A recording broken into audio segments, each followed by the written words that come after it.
Audio Jungle.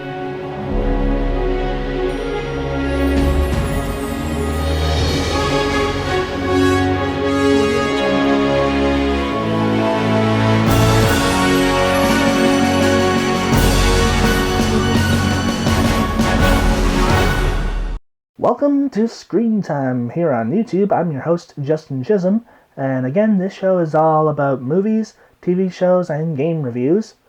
The theme today is movies either based on video games or revolving around a video game. First of all, there are a lot of movies that are either based on video games or based around a video game, such as Pixels, Warcraft, Assassin's Creed, and Need for Speed, just to name a few. But the film we are going to focus on today is Ready Player One. But before we get to the review, we have the Ready Player One trailer for you all right now.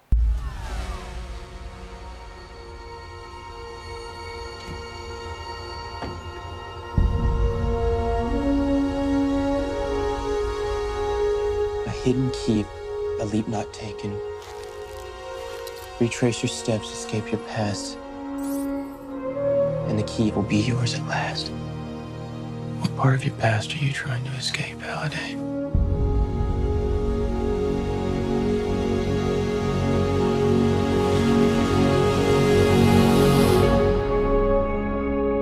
This is the Oasis, a whole virtual universe. You can do anything, be anyone, without going anywhere at all.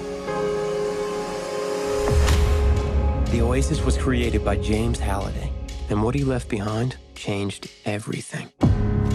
A contest, 3 impossible challenges. The first to finish gets complete control of the Oasis, which means complete control of the future.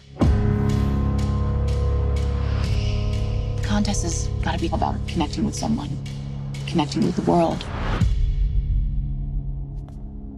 So we take it together? Sure.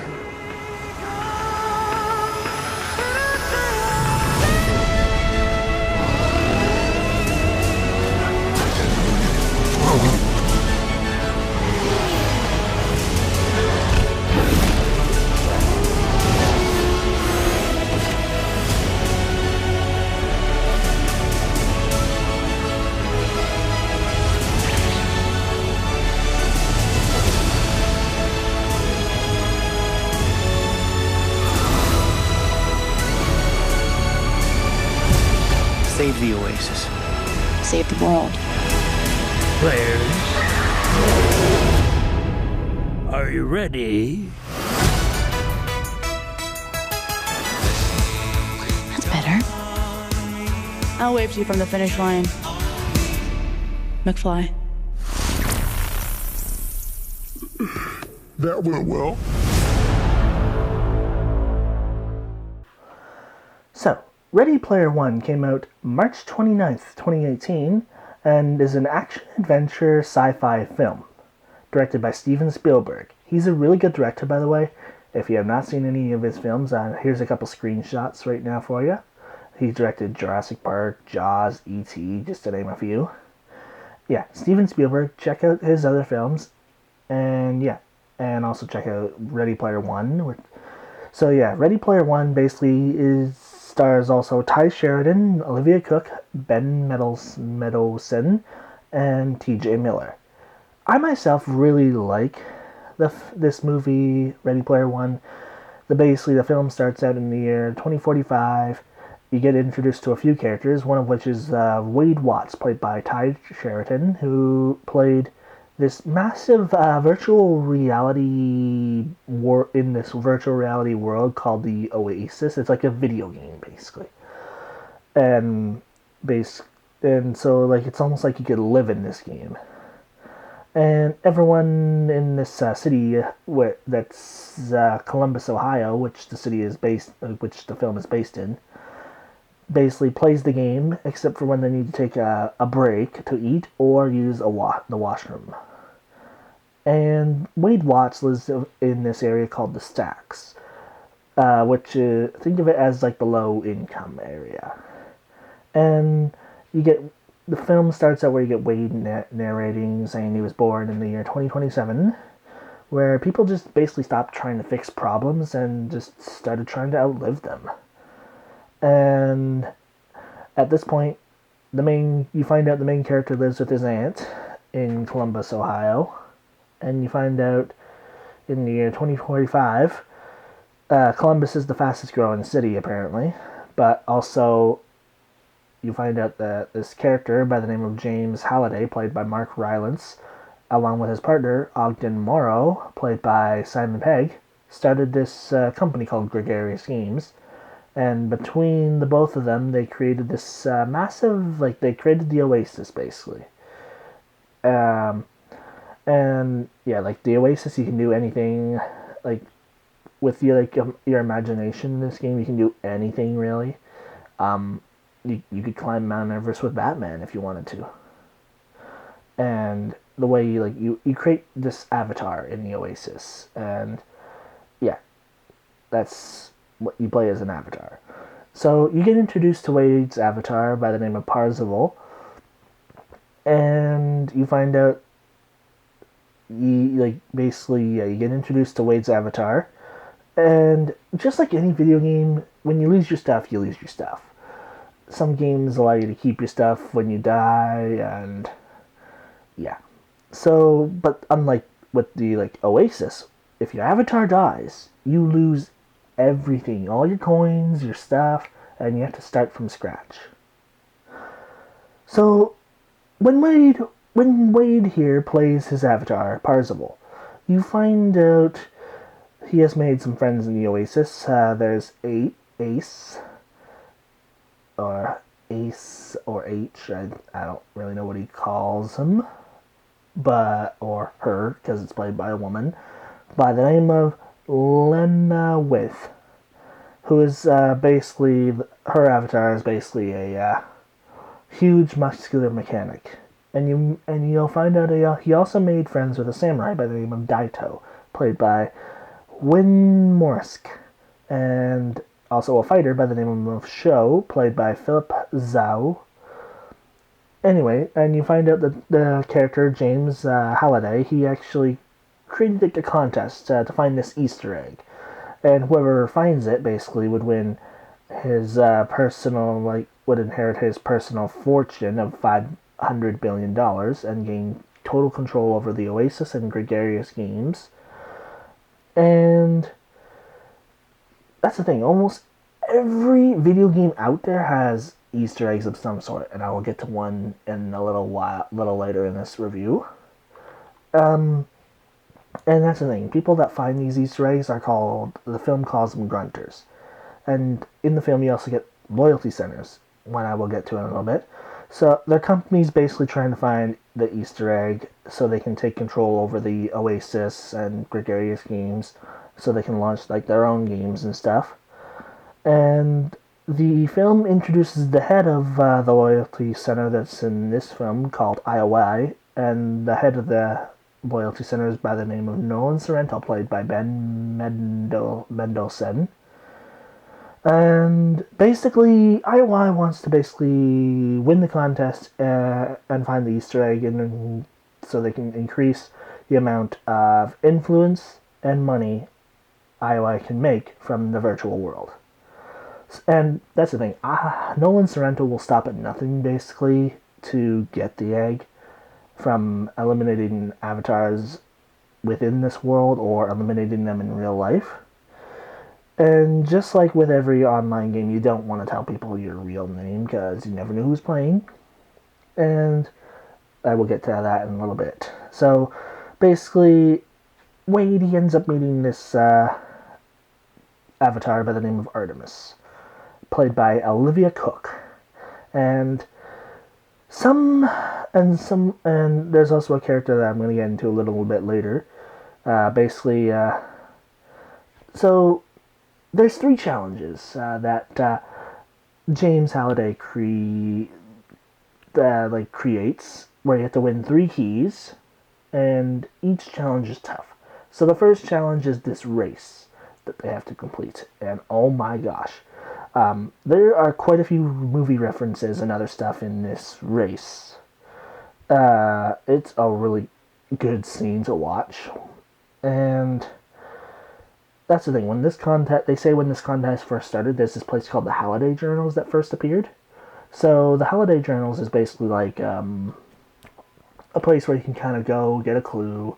Like they have this archive area where you can go and kind of like almost like watch like a video of like Halliday's life as he grew up and created the game, the Oasis and stuff. And yeah, you can go there, get a clue on like how to complete the challenge that they need to complete. Anyway, as I was saying, so basically, yeah, the first challenge is a race, and like I said, there's a lot of movie references, and here's a couple of references on screen for you right now. There's like the monster truck, which is Bigfoot. There's the DeLorean from Back to the Future, which is another movie that Steven Spielberg directed. And it's like a mix of Knight Rider as well, because you got this scanner on the front. You also got this Tyrannosaurus Rex, which is a nod to Jurassic Park, and a nod to King Kong, which is this big gorilla they call Kong in the film. And basically, yeah, James Halliday, through his Avatar Anorak, created 3 keys, yes. And to get these keys, you have to do these special challenges, and you have to also use your mind and your knowledge. And so yeah, basically in this, so basically Wade, he wins the first key, and basically Nolan Sorrento wants him off the board. And so he hires this avatar by the name of iRock, played by T.J. Miller, to get Wade's avatar off the board. And basically Wade and Wade's avatar, Parzival, and Artemis, they end up going to this club to figure out the second kind of clue, in a way. And while they're there, basically Parzival gives out his real-world identity to Artemis, and iRock finds out and tells Nolan Sorrento, and Nolan actually sends these IOI drones to attach bombs to the set of trailers that Wade lives in, and basically blows them up. Yeah, basically Nolan Sorrento takes things way too far. So after that, basically Wade ends up meeting the real-world identity of Artemis by the name of Samantha, played again by Olivia Cooke, and together with the help of Ace, or H, Daito, and Joe, they work together to complete the second challenge, which is basically to do with the film The Shining. And there's no better movie reference than that for movie references, without a doubt. So, yeah, they have to complete the Shining challenge. Basically, they have to figure out what Halliday's biggest regret is. And I think it was like to do with like whether he like to express himself around a girl or to kiss a girl or something like that. So yeah, they had to figure out what Halliday's biggest regret is. And basically, the characters, they do end up winning the second challenge to get the key, the Jade Key they call it. And by this time, Nolan's personal assassin in the real world finale, Xandor, played by Hannah John Kamen, is basically trying to hunt them down and eliminate them. And basically their friend Samantha gets captured, and the real world characters of Daito, Ace, and Sho basically rescue Wade, and they are like basically mobile in like this delivery van type thing. So yeah, basically Samantha, she gets captured, they have to rescue her, and basically instead of escaping IOI's Loyalty Center, she actually sticks around in the Loyalty Center and helps out from the inside. And while they're trying to rescue her and stuff, they figure out where the third challenge is and what the third challenge is, which is to play the game Adventurer. And you have to basically, and this is a game that actually has an Easter egg, so where you have to find this invisible dot at the start. of the game. And that's the thing, they say in the film that you don't win the third challenge by winning. You actually win the challenge basically by finding the invisible dot at the start and just by playing. And in order for Parzival to complete the third challenge, they have to have this final battle and defeat IROC and Nolan Sorrento's Avatar, who have set up this force field around the third challenge with the help of this special orb. And oh my gosh, there is, if you like video game references and movie references, there are a lot in this final battle. And here's a couple of screenshots for you right now. A few to name is, there's Chucky, there's also the Iron Giant, if you don't recognize this one from this film, and here's the movie poster for it. Halo, if you don't recognize that one, I'm shocked. And yeah, so there's a lot of movie references and video game references. And also, again, the DeLorean. And also this robot that Nolan Sorrento's Avatar uses, called Mega Godzilla. And here's an image for you right now. Anyway, so Parzival, he gets to the third challenge, and he was just about to start it when he's stopped by Nolan Sorrento's Avatar, and basically who sets off this type of bomb, which wipes out all avatars in the area, which basically they'll lose everything now. And basically, you think that Wade's avatar dies, but he doesn't. He's still alive because of an extra life he got from the curator at the Halliday Journals. Sorry. Anyway, Parzival, he ends up getting the Easter egg in the end, and Nolan Sorrento, he ends up getting arrested because of everything he did, because they were in a car chase. He was trying to kill them and stuff. Brings a gun, gets arrested by the cops, and basically they end up meeting Ogden Morrow, who played the curator in the game, and basically they take over, him and his friends take over the Oasis. Basically they call themselves the High Five, take over the Oasis, then sign Ogden Morrow to part of the shares and stuff, and with his help they ban all loyalty centers from accessing the Oasis, and they close the Oasis on certain days, because the film says that they say that people need to spend more time in the real world, and in a way that is kind of true. Like, there's a lot of people that play video games that really don't spend their time in the real world. But honestly, I myself really did enjoy this film. The headset kind of reminds me of many different headsets, like VR headsets, one of which would be this, the VR headset. Whereas you put it on, you'd see, like, really, like, you feel like you're in the game. Like, you feel like you're living in the game. And, yeah. Like, anyway, the film is actually rated 7.5 on IMDb. I do think it should have been rated higher, like an 8.0. And I would really recommend this film to anyone who likes, like, video game references and movie references. Ready Player One. Check it out, without a doubt, and you will not regret it. Ready Player One.